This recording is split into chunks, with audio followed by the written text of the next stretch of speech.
Hola a todos, hola a todas. Estamos aquí una vez más en la asignatura de seminario de apreciación literaria y continuamos pues con el tema número 2 de nuestro bloque 2, este tema dedicado a algunas de las variantes del análisis cultural. En el caso de esta lección número 4, vamos a continuar trabajando con la representación literaria del género en un texto narrativo. ¿Ok? Ya la sesión pasada estuvimos comentando sobre cómo, más o menos, cómo se aterrizaban las perspectivas de género en un texto, a qué elementos teníamos que prestarles cuidadosa atención para poder determinar, pues, o de alguna manera identificar la perspectiva de género que se estaba utilizando. En esta ocasión, pues vamos a continuar con esa reflexión. Veamos, decíamos la vez pasada que íbamos a empezar a trabajar a partir del contraste de dos visiones generales, de dos perspectivas que nos servían de punto de partida para empezar a explorar la perspectiva de género de un texto. La primera de estas perspectivas era la perspectiva tradicional, a la que llamamos como patriarcal, así la identificábamos. ¿Ok? Se trata de una perspectiva pues que se caracteriza por mostrar el punto de vista desde la masculinidad, porque hasta donde nosotros sabemos, recordarán ustedes que la perspectiva masculina en el texto literario pues ha sido la perspectiva dominante, tan dominante por siglos que incluso se asumía como la perspectiva estándar, la no perspectiva. O sea, un texto normal, digamos, era un texto con perspectiva masculina. De ahí que la irrupción de voces femeninas se considera como una desviación de la perspectiva tradicional de los textos, como algo distinto, ¿no? Y esto es porque la perspectiva masculina tiende a desaparecer, a invisibilizarse, a no verse más, a asumirse como la perspectiva intelectual, la perspectiva literaria, estética. ¿Ok? Sin embargo, sabemos que esa perspectiva se caracteriza por el apego a una visión heteronormativa, y recordamos aquí por heteronormatividad entendemos esta visión que divide al mundo entre masculino y femenino, hombre y mujer, y cualquier cosa que se separe de ese binomio, que se aleje de ese binomio conservador, se asume como una anomalía, como algo que es antinatural, anormal o que no es propio, ¿no? Esta perspectiva también patriarcal se caracteriza por su visión occidental, ¿no? En la literatura conocida por nosotros de origen europeo, la literatura que se practica en América Latina, ¿no? Va a tener una perspectiva occidental como la perspectiva dominante. Acuérdense que esta perspectiva es aquella que divide el mundo entre civilizado y bárbaro, racional e irracional o primitivo, y que se separa el mundo de esa manera. ¿Ok? En oposición a todo el tipo de obras que pudieran estar ubicadas en este lado de la perspectiva, nosotros encontramos una perspectiva no patriarcal. Y vamos a empezar a distinguir esas perspectivas no patriarcales. Aquellas que recuperan elementos de la diversidad, incluyendo, obviamente, la visión femenina de la realidad. ¿Ok? Esta perspectiva, a diferencia de la patriarcal, se va a caracterizar por su vocación o por su tendencia a representar puntos de vista de carácter crítico. Críticos con respecto a la visión occidental dominante, críticos con respecto a la perspectiva heteronormativa. Aquí podríamos incluir toda la literatura queer, es decir, toda la literatura que está producida desde un foco en la visión de los sujetos no heterosexuales, ¿no? Sean hombres o mujeres, ¿no? La perspectiva trans, la perspectiva homosexual, la perspectiva gay, la perspectiva lésbica, ¿no? Y todas las posibles variantes que puedan estar ahí. ¿Ok? Sin embargo, también comentábamos que lo más común es que nosotros encontremos que las obras no están en el punto más alejado de este continuo o de cualquiera de los dos, sino que se van a encontrar en una zona gris aquí en medio, con una tendencia más hacia este hemisferio que a este otro, ¿ok? Pero va a ser difícil que encontremos pues una perspectiva que sea abiertamente patriarcal o declaradamente no patriarcal, con algunas excepciones y con algunos casos. En general, la literatura que se escribe en este momento ya es muy consciente de estas divisiones y por lo tanto adopta perspectivas menos radicales, ¿ok? Lo cual pues puede ser una ventaja o una desventaja dependiendo del texto que se realice, qué tanto se respeta la libertad del texto, qué tanto el texto dice cosas sin forzarlas, sin faltarle a ese principio de lo literario que es la sutileza, la sugerencia antes que el aleccionamiento, ¿no? Bueno, nosotros vamos a llevar a cabo en esta lección 4 que consta de dos partes, A y B. Vamos a tratar de llevar a cabo un análisis desde la perspectiva de género de dos textos, un análisis comparativo, ¿ok? Y para eso aislamos estas 6 variables o 6 aspectos a los que nosotros les vamos a prestar atención. Vamos a analizar, en otras palabras, cómo en cada uno de estos 6 aspectos se expresa una perspectiva de género determinada. Entonces, nosotros no vamos a estudiar los seis aspectos, por ejemplo, el primero, la voz narrativa, no lo vamos a estudiar desde el punto de vista estructural para tratar de definir el tipo de narrador que hay, sino para encontrar si la voz narrativa tiene alguna inflexión de género, si hace algún comentario de género, si en su configuración hay elementos que revelen la perspectiva de género del texto completo. Ok. Vamos entonces pues a la tabla. Aquí pueden ver ustedes que yo también decidí llenar la misma tabla que se quedó de ejercicio de la lección pasada. Esto no quiere decir que mi tabla sea la tabla correcta, ¿ok? Esta es mi lectura, este es el instrumento con el que yo analicé, igual que ustedes, y tanto yo puedo equivocarme o puedo sobreinterpretar o malinterpretar el texto como ustedes pueden haberlo hecho, ¿ok? Entonces, vamos a revisar, en esta primera parte vamos a revisar los dos primeros aspectos, la voz narrativa y la construcción de personajes.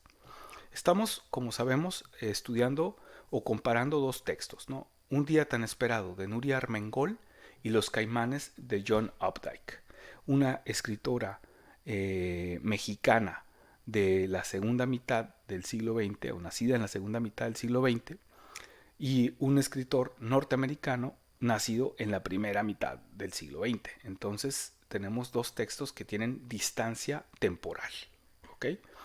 Es obvio entonces que encontraremos una perspectiva pues un poco más de avanzada, un poco más consciente en Nuria Armengol de las diferencias de género que en Los Caimanes de John Updike, porque la escritora ya parte de un horizonte de expectativas que se ha nutrido del feminismo, ¿no? El feminismo como y particularmente la segunda ola del feminismo, ¿no? que se asocia con los años 60 e incluso ya empieza a haber visos de una tercera ola feminista, ¿no? Entonces Nuria Armengol, sus coordenadas de producción, su horizonte de expectativas es muy distinto al de John Updike, ¿no? Que escribe en un mundo donde todavía lo que domina es la visión masculina. ¿Ok? No quiere decir eso que esté condicionado el texto de Updike, pues necesariamente a reproducir esa visión del mundo. Siempre hay, en todas las épocas, en todos los momentos históricos, narradores, narradoras que deciden transformar, revolucionar lo que se está escribiendo. De otra manera, no cambiaría nunca la literatura. Bueno, vamos a empezar estudiando la voz narrativa. ¿Qué podemos decir de la voz narrativa en el relato de Nuria Armengol? Primero que nada, ahí hay algún elemento que nos salta de inmediato, que es la presencia de una voz narrativa femenina.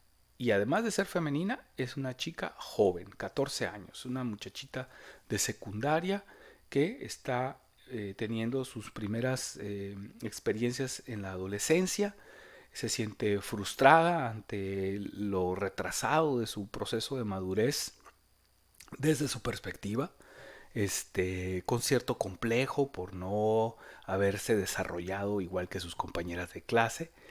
Y es un personaje interesante porque no es un personaje cuadrado, este es un personaje completo, un personaje redondo, diría en la terminología de E.M. Foster, ¿no? Que dividía a los personajes entre redondos y planos. Este es un personaje redondo, tiene tres dimensiones. ¿Por qué sabemos eso? Porque el personaje presenta contradicciones. Por una parte es una chica tímida, preocupada por su cuerpo, hasta cierto punto dominada por sus amigas del colegio, pero también es una chica que se revela frente a la autoridad del padre, que le mienta a la madre todas las noches o todas las mañanas cuando el papá la levanta a gritos, ¿no? Que también es crítica hacia la actitud de su madre, la sumisión de su mamá, que ya analizaremos en un segundo.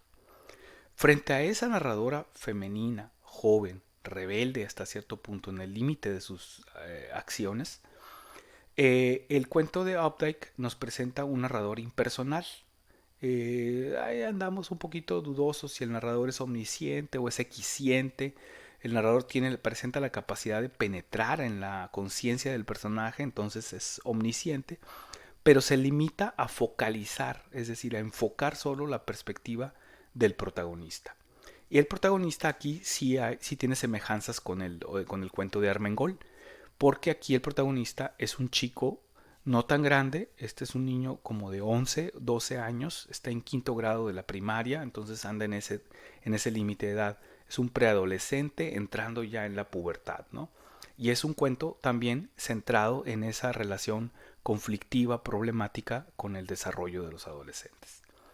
Sin embargo, aquí lo que domina en el cuento de Updike es una perspectiva masculina adulta. Podríamos decir, recuperando la terminología de la clase pasada, que el sujeto de enunciación, es decir, el autor implícito de esta obra, la conciencia que está detrás de este cuento, es la conciencia de una perspectiva masculina y adulta, porque ya está formada, porque ya ve de manera crítica y de cierta manera irónicamente ve al pasado adolescente del personaje. ¿Ok? Por eso decimos que es masculina y que es adulta. Su perspectiva se centra en su conocimiento de la masculinidad. Sería muy difícil pensar en este cuento escrito por una visión femenina. Aquí es una voz que conoce, ¿no? los pormenores de la crisis masculina de la adolescencia. Tal y como en el cuento de Armengol, es un narrador, es un autor implícito que domina los pormenores de la madurez, de la crisis de madurez femenina. ¿Ok? Entonces ya tenemos un punto de vista masculino y femenino en oposición. Vamos a ver la composición de los personajes. ¿Cómo se revela una perspectiva de género en la composición de los personajes? Bueno, voy a pasarme ya el personaje de Ana Isabel, que es la narradora protagonista del cuento Un día tan esperado. Y me voy a ir sobre uno de los personajes más interesantes de este cuento, que es Matilde. Es un personaje secundario, no es el foco central del relato, pero es un personaje de mucha importancia también. Y Matilde yo diría que es el personaje donde se concentra la visión ideal de la feminidad que nos trata de presentar este cuento. Es una mujer que, aunque es una mujer pobre, humilde, es una mujer presentada como un sujeto con sabiduría, es una mujer sabia. Está construida como un personaje mestizo, mucho más cercano a lo indígena, su color de piel queda enfatizado en el texto, su complexión, ¿verdad? No encaja con el modelo de feminidad mediática, ¿no? Comercial. También se nos presenta como un sujeto independiente, ¿no? Esta es una mujer que aunque es pobre, ella se sostiene sola, vive sola ahí en la tienda. Ella es dueña de su vida, ¿no? Es independiente económicamente. No tiene educación formal, sabemos, pero sí sabemos que tiene un conocimiento de carácter espiritual.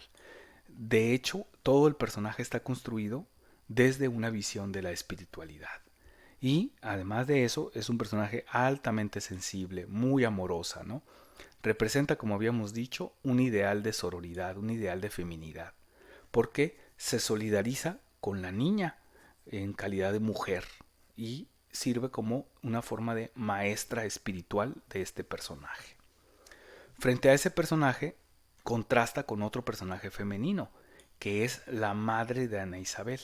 Este personaje se nos presenta como una mujer sometida, ¿verdad? Sometida a la autoridad del marido. De hecho, podemos decir que sufre el patriarcado, ¿no? Ella en un momento de la historia nos dice, Ana Isabel narradora nos dice que su mamá se calla. Cuando pelea con el papá, se calla y mejor se sale y se va a caminar, como si no quisiera confrontarse. En contraste con Matilde, esta es una mujer de clase media alta, y digo clase media alta porque pueden pagarle un colegio particular a su hija, tienen un automóvil, además el papá es inmigrante y sabemos que pues en la migración europea por lo general se asocia con un nivel socioeconómico más elevado, ¿no? A diferencia de la población inmigrante de Centroamérica o de otras partes del mundo, ¿sí? Lo más importante es que aquí la madre de Ana Isabel está supeditada al mundo doméstico. Ella solamente se dedica al hogar. No hay ninguna información sobre su vida económica, lo que nos sugiere que pues se dedica a la casa. ¿Ok? Entonces aquí hay un contraste abierto, ¿no? Entre Matilde y la madre. Son como dos representaciones de la madre distintas. Están por ahí las amigas, ¿verdad? Que también representan una feminidad más o menos tradicional, con cierta sororidad compleja, débil, porque no... En un momento Ana Isabel sospecha que a su amiga Patricia le gusta este chico Rubén, el adolescente, ¿no? Entonces hay poca solidaridad entre ellas. A veces se agreden mutuamente, pero otras veces se protegen. Y luego está una figura también muy interesante, que es la figura del padre, ¿no? Representada como una masculinidad dominante en la historia y a quien lo caracteriza la violencia. Es un sujeto violento, no les pega, no las agrede físicamente, pero sí les grita y sí se les impone y sí ejerce una forma de violencia psicológica. Curiosamente, este cuento nos va revelando un doblez interesante, y es que el origen étnico del padre, el ser español, hablar como español, tener la identidad española viva, ¿no? Fuerte, mmm, se vuelve algo relevante para la historia. Porque, como vemos, este es un cuento que no nada más presenta la perspectiva femenina, sino también la perspectiva poscolonial. Una perspectiva crítica con respecto al proceso de colonización y de conquista en América Latina. Entonces están conjugados feminismo y política en este cuento. Vamos a ver ahora el contraste con los caimanes de Updike. En el caso de los caimanes, lo que tenemos aquí es un cuento donde Charlie, el personaje principal de la historia, el sujeto focalizado, pues representa en gran parte una especie de masculinidad en formación, ¿no? Una masculinidad que es como débil, no, no está completa todavía. De hecho, está lleno de ansiedades y de complejos propios de lo masculino, ¿no? Tiene una serie de referentes de la masculinidad dominante, tradicional y patriarcal, pero pareciera como si él no lograra llenar ese modelo de ser de hombre, ¿ok? Por eso decimos que es conflictivo y que es un adolescente, pues, ¿no? Está en conflicto con eso, lo está construyendo.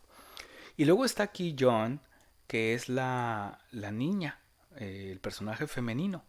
Si nosotros analizamos con cuidado este personaje, vemos que se parece mucho en algún sentido a Ana Isabel, coinciden más o menos, son niñas, son adolescentes, no tienen aceptación y todo esto. Pero nosotros inmediatamente podemos contrastar el nivel de profundidad con el que se presenta Joan en comparación con el de Ana Isabel. Aquí el personaje femenino es muy secundario. De hecho, creo que habla, si acaso se reproduce sus palabras 3 o 4 veces a lo largo de la historia. Es una chica de origen urbano, ¿verdad? Una niña. Ella ya está adolescente, está en una etapa superior de desarrollo en comparación con Charlie. Pertenece a la clase media, viene de la ciudad. De alguna manera contrasta, pues, ¿no? O conjuga en su ser dos aspectos contradictorios. Por un lado, la feminidad tradicional, el querer ser bonita, coqueta y todo eso, ¿no? Pero también es una niña que desafía a la autoridad, que tiene carácter, ¿no? Que es fuerte, ¿ok? Al final vemos que termina como encajando en el mundo patriarcal, pero sí tenía un potencial, ¿no? para defenderse. Otro de los personajes interesantes que aparecen por ahí es secundario, pero no deja de tener interés, es la figura de la señorita Fritz, la maestra rural, conservadora, con una feminidad muy débil, ¿no? Pareciera que le tiene miedo a la junta escolar ahí en la institución, trata de imponer su autoridad como adulta, ¿no? Se relata en un momento que llora frente al grupo, ¿no? Representa una feminidad débil. Y en ese sentido contrasta con Joan porque la niña la desafía, ¿ok? Y por otro lado tenemos la presencia de los compañeros de clase, que son los verdaderos antagonistas de la historia, los caimanes que están dentro del símbolo de los caimanes, ¿no? Estos niños, en particular este que menciona varias veces, que es Stuart Morrison, este niño que representa la masculinidad dominante, la masculinidad que sí encaja, que sí es exitosa, y frente al cual Charlie se siente disminuido. Por un momento, Charlie fantasea con la posibilidad de ponerse por encima a Morrison, pero al final se revela que era todo una ilusión, una fantasía por parte de Charlie.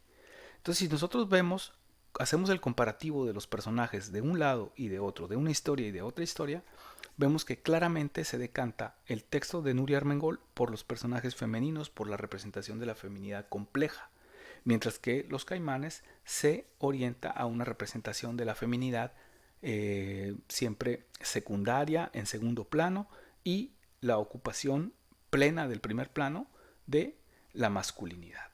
Entonces ya desde ahí nosotros podemos empezar a ver cierta diferenciación entre los dos textos, la perspectiva de clase, la perspectiva de género de los dos textos. Vamos a dejar hasta aquí la primera parte de esta discusión y vamos a seguir hablando de los otros 4 elementos faltantes en el siguiente video. Nos vemos pronto.